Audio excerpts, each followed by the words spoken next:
Donc, je m'appelle Daniel Meyer, j'ai intégré le groupe Aguerre en 1999 et je travaille actuellement au sein du service formation qui s'appelle Aguerre Explore. Mon parcours en général, j'ai travaillé 5 ans chez un installateur électricien. C'était une petite entreprise familiale d'une dizaine de personnes où j'ai appris le métier d'électricité. J'ai ensuite intégré le groupe Aguerre en 1999 en tant que responsable technique. Donc j'étais technicien sur le secteur de l'Alsace, au Rhin-Bas-Rhin, pendant 9 ans, donc à l'agence commerciale de Strasbourg. Puis en 2008, j'ai intégré le service de formation et donc depuis 14 ans actuellement, j'anime des formations pour nos clients. Ici, on est au Aguerre Forum, donc c'est, on peut dire, mon centre de compétences à moi, enfin celui-là de l'Alsace, où on accueille effectivement tous nos clients. Donc c'est un grand bâtiment de 6500 m², qui est situé au cœur de l'usine, sur le site d'Aubernay.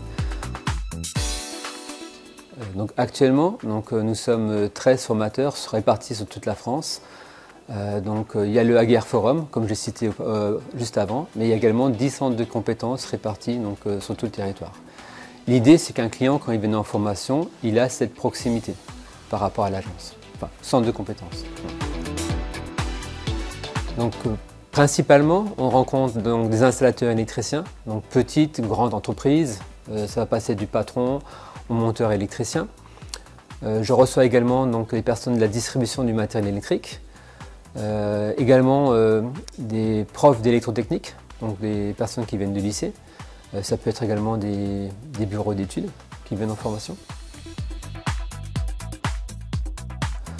J'anime des formations, que ce soit dans la partie NFC 1500 Habitat, dans la partie NFC 1500 tertiaire, également sur tout ce qui est alarme intrusion, sur tout ce qui est immobilité, donc les bornes de recharge, la maison connectée et tout ce qui est bâtiment KNX. Actuellement, pour ne pas te cacher, c'est vraiment la formation borne de recharge. Il y a l'environnement réglementaire, il y a tout ce qui est effectivement le marché du véhicule électrique. Et aujourd'hui, effectivement, on a beaucoup de demandes sur cette partie-là. Sachant aussi que c'est une formation aujourd'hui qui est obligatoire, donc il faut un permis entre guillemets pour poser une borne de charge.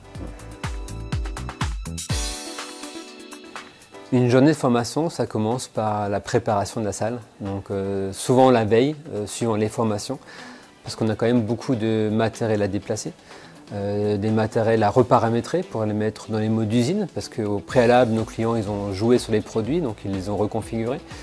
Donc il faut vraiment qu'ils soient dans les conditions quand ils achètent le produit à la distribution. Ensuite, la formation, le matin généralement qui commence à 8h30 par un café d'accueil, c'est important, le temps que tout le monde vienne aussi, parce qu'ils ne viennent pas tous en même temps.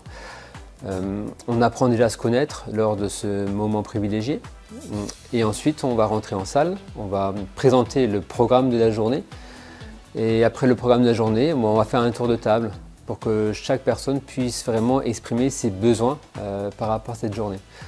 Certains vont être plutôt en découverte, mais d'autres ils auront peut-être préparé une liste de questions. Et effectivement, il faut absolument pouvoir renseigner ses clients.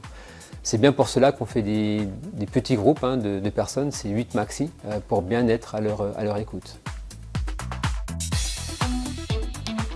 C'est le partage avec le client, bien être à son écoute, résoudre ses problèmes. Souvent ils viennent avec un souci, effectivement c'est aussi relever ce défi de répondre à leurs problématiques de tous les jours. En tant que formateur, c'est vrai qu'on est formateur et support technique.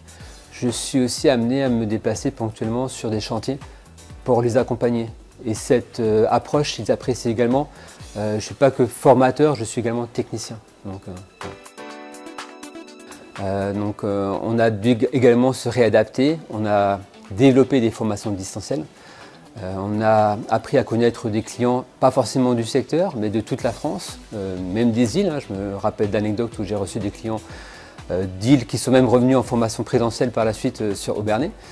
J'ai également dû animer des formations dans les hôtels pendant plus de 6 mois et m'adapter par rapport à cette situation. Oui, une formation ça peut être long, 1 jour, 2 jours, voire 5 jours suivant les thèmes. Moi, mon petit secret pour garder l'attention, c'est simplement un petit moment de silence. Et là, on voit les gens qui regardent le formateur, mais ils disent qu'est-ce qui se passe? Et du coup, ça suffit, hein, quelques secondes de silence, et du coup, tout le monde est nouveau attentif pour continuer la formation. Dans certaines formations, en fin de journée, on a un examen, donc effectivement pour évaluer la personne par rapport à la journée de formation. Examen qui est très important, notamment sur les bornes de recharge. Le client doit absolument réussir à un taux de réussite de 70%. Donc sur 20 questions, il doit absolument avoir 14 réponses justes pour valider sa journée de formation et derrière pouvoir monter une accréditation auprès d'un organisme qualifié. J'ai toujours un grand plaisir à accueillir tous nos clients en formation. C'est vrai que j'ai intégré le groupe Aguerre il y a 23 ans. Donc les premiers clients, je vous ai rencontrés, j'étais derrière le téléphone pour vous assister techniquement. Et depuis, comme dit, 14 ans aujourd'hui, j'ai le plaisir de vous voir en salle, face à face, et profiter de ces merveilleux moments d'échange. Et j'aurai toujours un grand plaisir à vous recevoir tous à nos différentes formations. Et ça, je pense le dire au nom de tous mes collègues formateurs.